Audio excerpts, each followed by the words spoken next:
नमस्कार दोस्तों, welcome back to my channel friends. मैं आप सबका अपने चैनल स्टॉक्स फॉर लाइफ पे बहुत स्वागत करता हूं। Welcome to STFL family.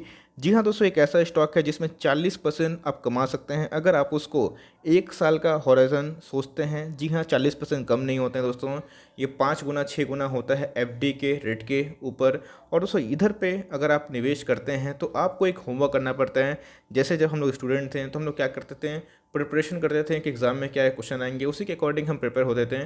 बड़े हुए हैं तो जॉब के लिए प्रिपरेशन किए हैं, उसके बाद बड़े हुए हैं तो फैमिली के लिए प्रिपेयर हम लोग होते हैं कि कब कोई इवेंट आ जाएगा। उसी हिसाब से एज इन्वेस्टर हमें प्रिपरेशन करना चाहिए। हमारी फैमिली दोस्तों एज इन्वेस्टर में क्या होती है, स्टॉक मार्केट कि जितने सारे स्टॉक्स हैं वो हमारी फैमिली मेम्बर्स की तरह ही होती है।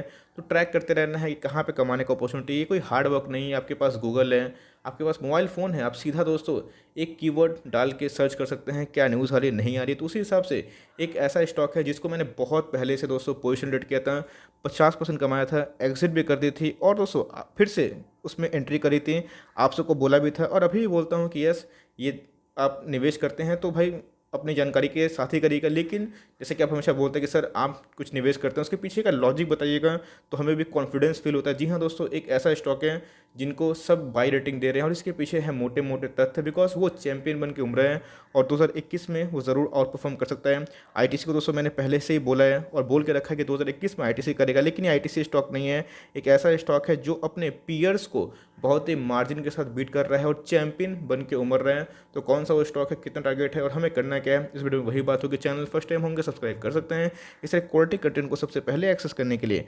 Now without delaying any further time let's begin. तो गाइस, आज है शनिवार का दिन और आ रहा है बड़ा खबर, क्योंकि बारबेक्यू नेशन जो आईपीओ है वो हो चुका है अनाउंस। क्या डेट्स हैं और सबसे इंपॉर्टेंट चीज़ दोस्तों, जल्दीबाजी मत करिएगा, इसको जाके ज़रूर देखिएगा वरना आप फंस भी सकते हैं। ऐसा मैं क्यों बोल रहा हूँ, वीडियो के एंड में पता चल जाएगा, जाके देखिए। Now without dealing in for time let's begin. तो गाइस, अगर भाव के बारे में बात की जाए तो आप देख सकते हैं कि 531 का हमें लगभग दिखाई पड़ता है। अगर चार्ट के बारे में डिस्कस करें तो फ्रेंड्स उतना आइडियल चार्ट नहीं है। यस, 2008 तक, उसके पहले तक इसने अच्छा खासा परफॉर्मेंस दिया था। उसके बाद शेयर भाई क्रैश हुआ था, बिकॉज सब मार्केट ही क्रैश हुआ था। लेकिन दोस्तों उसके बाद इस कंपनी ने एक रेंज बाउंड ट्रेडिंग करते हुए दिखाया है। लेकिन आप देख सकते हैं कि बहुत सालों के बाद दोस्तों इसने ब्रेकआउट दिया है और ये ब्रेकआउट कितना कारगर होगा, कितना सफल होगा, बहुत ही इंपॉर्टेंट है। लेकिन आप देख सकते हैं कि जिनको लॉन्ग टर्म निवेश करना है वो चाहे तो इसको अवॉइड कर सकते हैं। जिनको पोजिशनल ट्रेड करना है, थोड़ा सा एसएल लेके फर्दर पोजिशन बनानी है और लगता है कि 2021 में कोई आउट परफॉर्म करेगा, तो जी हाँ दोस्तों इस पे दाव खेला जा सकता है। तो गाइस, पिछले दिन की बात की जाए तो स्टॉक का नाम क्या है, भारती एयरटेल। अब दोस्तों इसके पीछे का लॉजिक क्या है, टारगेट्स क्या है, वो भी सुन लीजिएगा। तो Bharti Airtel shares gains on positive outlook by a global broker. तो गाइस, अगर मॉर्गन स्टैनली की बात की जाए तो बहुत ही टॉप क्लास ग्लोबल ब्रोकरेज में हमें देखने को मिलते हैं। तो Bharti Airtel share price was trading in the green up almost a percent in the morning session on March 19, means कल के दिन की बात हो रही है दोस्तों। After global research firm Morgan Stanley maintain a by call on the stock. आप देख सकते हैं कि मॉर्गन स्टैनली अगर बाई कॉल देते हैं तो उसमें एक रौनक होती है। इसके पहले आईटीसी में हुआ, बस महज दोस्तों एक वीक में ही आईटीसी का शेयर प्राइस 10% भाग चुका है। The global research firm has retained its overweight call on the telecom major with a target of rupees 760 per share. It is of the view that external validation of VLNL to Africa mobile money business is value unlocking step according to a CNBC TV 18 report. इसका मतलब पता है दोस्तों, ये सिर्फ India में telecom service नहीं करती है, इनके अफ्रीका में भी दोस्तों और भी एक दो कंट्री हैं वहाँ पे काम होते हैं। तो उधर पे अगर मनी मोबाइल बिजनेस की बात की जाए तो उनके वैल्यू अनलॉकिंग होना बाकी है, जो अपने आप में इसको और भी मजबूत बना सकती है। तो गाइस, ये तो था हमें ब्रोकिंग जो हाउस है उनके जो टारगेट्स है देखने को मिले। लेकिन अभी बहुत इंपॉर्टेंट चीज़ होता है कि भाई भारतीय एयरटेल में ऐसा हो क्या रहा है कि सारे जो टॉप क्लास के ब्रोकर हाउस है इनको ही रिकमेंडेशन क्यों दे रहे हैं, टारगेट क्यों दे रहे हैं। बिकॉज अगर आपने देखा होगा पिछले कुछ समय से भारतीय एयरटेल दोस्तों बहुतों की जुबान पे है। और ऐसा क्यों, बिकॉज सबसे इंपॉर्टेंट चीज़ समझिएगा दोस्तों, अगर जियो की बात की जाए 2016 में जियो ने सबका कमर का हड्डी तोड़ दिया था। बात की जाए वोडाफोन आइडिया, बात की जाए भारतीय एयरटेल, वोडाफोन आइडिया दोस्तों अभी भी सर्वाइव नहीं कर पा रहा। लेकिन भारतीय एयरटेल जिस हिसाब से उम्र है, अगर ट्राई की डेटा की बात की जाए तो उन्होंने जो पोस्ट किया अपने आप में चौंकाने वाला है।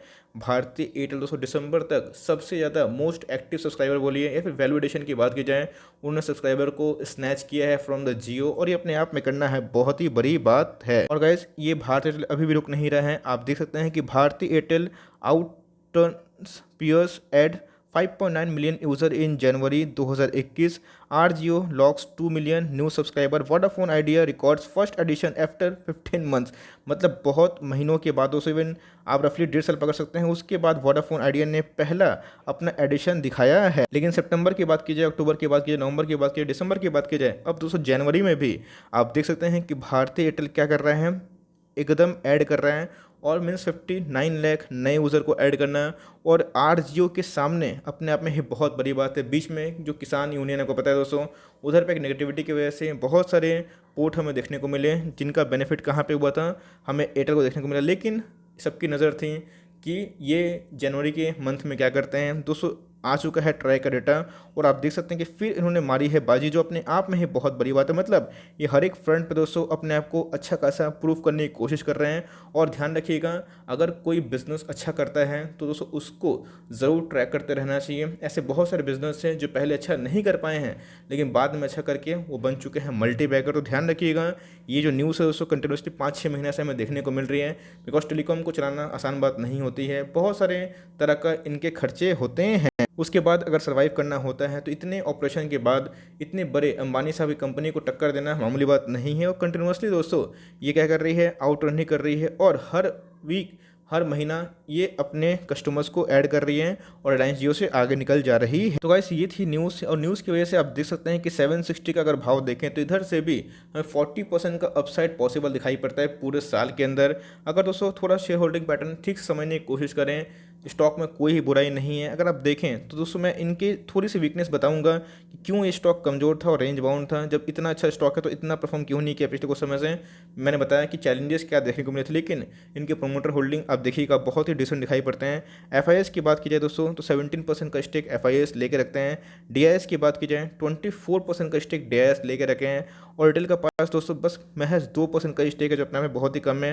अगर आप ठीक से देखें इंश्योरेंस कंपनी का तो भाई 5% का स्टेक है, और पिछले कुछ समय से इंश्योरेंस कंपनी बहुत ही वैल्यू बायर होती है दोस्तों, और उन्होंने अपने स्टेक को सबसे हाई कर लिया है इस क्वार्टर में। तो आप समझ सकते हैं कि ये बहुत ही अच्छा खासा दोस्तों गेन देखने को मिल रहा है। कंपनी की सबसे बड़ी प्रॉब्लम की बात दोस्तों मैं बता देता हूँ, और उसको जज करने के बाद आपको लगता है कि निवेश करना चाहिए, then go for it, otherwise इसको क्लियर कट अवॉइड करिए।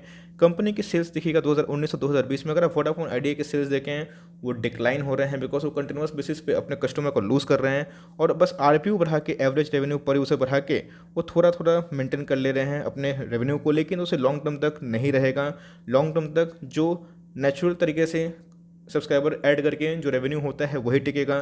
तो 87,000 रुपीज़ इन करोड़ का दोस्तों इनके रेवेन्यू है। तो भाई इनके जो लॉस है इतना क्यों, तो इनके ऊपर क्या है दोस्तों, एजीआर ड्यूज़ है। और आपको अच्छे से पता है, मैंने कवर किया कि 18 महीने के बाद जो एयरटेल हैं वो हमें पॉजिटिव में देखने को मिला इनके फाइनेंशियल रिजल्ट्स। तो अपने आप में दोस्तों Q3 के नंबर्स बहुत ही अच्छे थे। इसके बाद स्टॉक का प्राइस 600 के ऊपर गया था, लेकिन उधर पे मैंने बताया था साइकोलॉजी यूज़ करिए, इसको अभी नहीं भगाया जाएगा, गिराया जाएगा, और हमने दोस्तों उधर पे एग्जिट लिया था, आपको बताया भी था। लेकिन ये देख सकते हैं कि इनके ऊपर डेट है, लेकिन दोस्तों कंपनी हर एक फ्रंट पे काम कर रही है, हर जगह से फंड रेज कर रही है, और इतनी सक्षम दिखाई पड़ती है कि आने वाले टाइम में ये एटलीस्ट सर्वाइव करती है। और अगर वोडाफोन आइडिया सर्वाइव नहीं कर पाते हैं तो इन दोनों को, रिलायंस जियो को, और इनको बेनिफिट होगा। ड्यूओपोली होती है तो आने वाले कुछ दशकों में दोस्तों ये कंपनी अच्छा कर सकती है। इसलिए गाइस आप देख सकते हैं कंपनी का जो शेयर प्राइस है वो क्या है, ब्रेकआउट देने के कगार पे था, उसके बाद रिवर्सल देखने को मिला। ये ब्रेकआउट उतना आसान नहीं होगा, समय लगेगा, और इसमें जम के पोजिशनल ट्रेडिंग की जा सकती है। तो जी हाँ दोस्तों, एक स्विंग ट्रेड का कॉल इधर पे निकल के आ रहा है। आप देख सकते हैं कि पिछले कुछ समय से हमें गिरावट देखने को मिली, और जिन्होंने 600 के ऊपर लिया और बिना एसएल का, इसलिए मैं बोलता हूँ कि स्टॉप लॉस लगाया काम किया कीजिएगा। यस, आपका भाव जरूर आएगा अगर आप इसको होल्ड एंड कंटिन्यू करते हैं, बट मेरे हिसाब से कंपनी हर एक फ्रंट पे अच्छा करने की कोशिश कर रही है, तो आप इसको इग्नोर नहीं कर सकते हैं। चाहे तो 490 का एसएल लेके दोस्तों पोजीशन बना सकते हैं, टारगेट ऑफ 650, और मुझे लगता है कि ये बहुत ही जल्दी पॉसिबल हमें देखने को मिल सकता है। रैली आती है तो इसमें अच्छी खासी आएगी, इस बात को ध्यान रखिएगा। और फिर से ब्रेकआउट होगा, को मार्केट ही पूरा गिर गया तो भाई ये भी जरूर गिरेगा। लेकिन दोस्तों इसके कुछ दिन पलटने वाले हैं, बिकॉज इसने मैं बताया कि एक तो इनका पॉजिटिव में रिजल्ट आना, और दूसरा हर महीना सब्सक्राइबर ऐड करना, तीसरा वैल्यू अनलॉकिंग होना, चौथा हर तरह से, चाहे वो मॉर्गन स्टैनली हो, जेफरीज हो, सब ने इनको बाई रेटिंग दी। तो मेरे हिसाब से अगर भारतीय टेल को अब चाहें तो पोजिशन ट्रेड कर सकते हैं।